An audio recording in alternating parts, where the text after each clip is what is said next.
All right, if you've been on Twitter for more than 5 minutes over the weekend, I'm sure you saw this completely idiotic top 20 most iconic video game characters of all time from the BAFTA Awards. Now, the thing that makes it idiotic is you have Mario in here at number 2, right behind Lara Croft at number 1, with Agent 47 at number 3, Sonic at number 4, Sackboy at number 5, ahead of Link at number 7, with Pac-Man at number 6, Master Chief at 8, so on and so forth. And you can see that most of the top 20, Kratos, Steve from Minecraft, Solid Snake, Pikachu, a lot of these guys deserve to be up here. Cloud Strife, Crash from Crash Bandicoot. I mean, even Ellie from The Last of Us. The Last of Us was a huge game. I didn't play it, but I can understand at least and kind of respect that decision. Fine. Top 20, sure. But Lara Croft at number 1 ahead of all of these other iconic, literally iconic, video game characters, kind of mind-boggling. But then you got to think about the fact it's from BAFTA, and the BAFTA Awards have people like J. Ann Lopez as the CEO and founder of Black Girl Gamers as a BAFTA member here. And she has done different things at the BAFTA Awards, been part of different ceremonies, so it should be no shock to anybody that the British film and television awards have people like this involved when they're making decisions like this. So, speaking of Black Girl Gamers, there's been some new controversy, some new stuff coming up. They're claiming that they got new receipts about, alleged bad behavior and whatnot. So, okay, let's kind of go through the recent timeline we have here. Just all the way back on March 26th, it feels like a lifetime ago, but it was really just like a week and a half ago. They were claiming that they were going to sue thatparkplace.com for defamation due to them alleging that Black Girl Gamers had discriminatory hiring practices, which we'll get into more of that later on. That there's some juicy stuff I just realized. And so, of course, Black Girl Gamers went on this long-winded thread about how they hire people from all different walks of life, different orientations, genders, religions, ethnicities, so on and so forth, all different backgrounds, that they are a non-discriminatory employer, that all of their information is readily available and easily searchable, which is, again, not true, because they had a Twitter post where they were looking for a black female D&D creator, okay? That was what kicked this whole thing off. That was the tweet that Park Place referenced for their article. Then I have seen on their website that the only people that they have employed are all black women. Now, we're going to get back to that in a second. So that Park Place responded with this awesome letter from Ron Coleman saying, "Dear Mr. Morris, we represent that Park Place, its principals and employees, and we write in response to yours of March 27th, 2024. We have reviewed your demands and on consideration find them both meritless and ridiculous.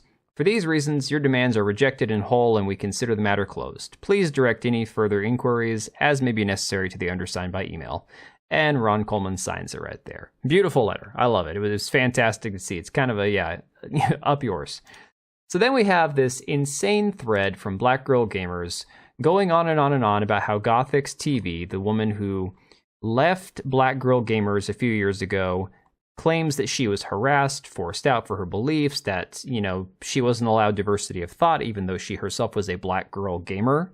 That, she was basically forced out by both the Cookout, which is a community that was like adjacent to Black Girl Gamers, and then Black Girl Gamers themselves. Black Girl Gamers went on this gigantic Twitter thread claiming that they had the receipts to prove that she left on her own accord and they tried to fix everything and she wouldn't cooperate with them and she wouldn't provide them evidence. Long and the short of it is, this entire thread of 33 posts does nothing but actually reinforce what Gothix TV said, especially when she provided more receipts the next day. So, now we have number 3, the third biggest spurg out Twitter dump that we've seen from them. So now we have from April 6th, which is yesterday, where Black Girl Gamer says, "The last 3+ weeks, we've been subjected to rampant misinformation, slander, harassment," and they say healthy criticism is fine, "even death threats. No person/organization should be exposed to this behavior. We do not and never have condoned this behavior toward us nor on our behalf." Well, and I don't think I've seen anybody condoning for violent behavior against them. So I don't even think it needs to be said, but don't do that. Pretty obvious. So now we have a email that was submitted through some form on Black Girl Gamers with the name Big White Cock, subject white power, and then they go on with this really really weird, can't wait to, end your life, overweight, ugly, blah, blah, blah. You can fill in the words for yourself. And then it ends with Trump 2024. That does not seem like a legitimate email. I'm sorry, that I can't prove it, but that doesn't seem legitimate. Tech world was created by white people, video games were created by white people, internet was built by white people. So again, some of these are probably real. In fact, if this is a comment on a YouTube video, then this person's, you could look that up. Fine. So that one might be legitimate. And then you have this long ass name, stop running games, and then they go on this racist thing. Okay. So whether these are legitimate or not, these are all a bunch of no avatar, nobody accounts on Twitter that you can't even prove who created them, where they're coming from. They don't even have, like, I guarantee if you go to this profile, you're not even going to find a bio setup or anything. So then they go, if you don't like what is said, do as we do, report, block, unfollow, and mute. They get paid for your engagement. Don't fall for it. Thank you. I don't know what they mean, they get paid for your engagement. Maybe they mean like the YouTubers. I don't know. Oh, and don't worry, we have the receipts to prove this hiring discrimination rhetoric is bogus too. This is why it's important to fact check if you're going to call yourself a reliable news source. Okay, so now we're going to get down to the brass tacks of this, but it's really funny. Gothics TV declares the black girl gamers to be the Jussie Smollett of gaming, which is very legitimate. She said, I find it comical that anonymous messages get their attention, yet harassment coming from verified members of their own community seem to fly under the radar or just justified as accountability. Black girl gamers are the juicy smoothie of gaming. I think it's a very apt comparison. But let's get back to this hiring thing, okay? So, if you now, modern day, April 7th, 2024, if you go to Black Girl Gamers, and you got to go to the Black Girl Gamers, blackgirlgamers.com is a different website.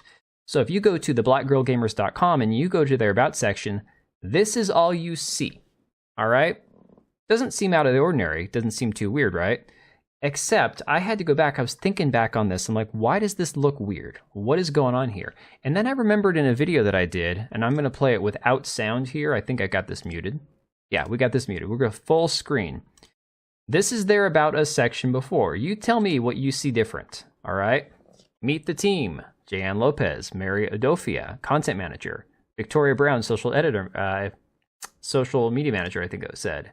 Then you go back here, you have Victoria Brown. Yeah, that's social media manager. Kenyatta Adams, community manager. Down here, Akua Harris, marketing manager. So for some weird reason, and they might claim it's to protect their employees, they have scrubbed every one of their actual employees from their website. Coincidentally, they're all black women. So I don't know if this is anything to do with their claims that they have receipts, that they don't have discriminatory hiring practices, but I find it very odd that this information is now hidden from their website. If you go to like community or consultancy or any of these other forums, you don't find a list of who works there. I've tried. Maybe I missed it somewhere. If you see it, let me know in the comments down below, but I have not seen this anywhere. So things are getting weird over there. I don't know what the deal is, what's going on. But yeah, so far, anytime Black Girl Gamers has said that they have receipts, it's been a bunch of BS. So let me know what you think about us down below. I'm going to keep an eye on this and see if anybody else has covered it. And I will catch you guys later. All right, and if you made it this far, thank you so much for watching the video. Thank you for being here. I do have 2 channels, Minimal Effort Podcast, as well as my gaming channel. I do have a Twitch and Kick for my gaming channel. We do live streams over there occasionally, maybe once a week. And then if you are in the market for a new PC, make sure to check out Meta PCs. Click the link I have down below. Use code TBO at checkout for a special discount.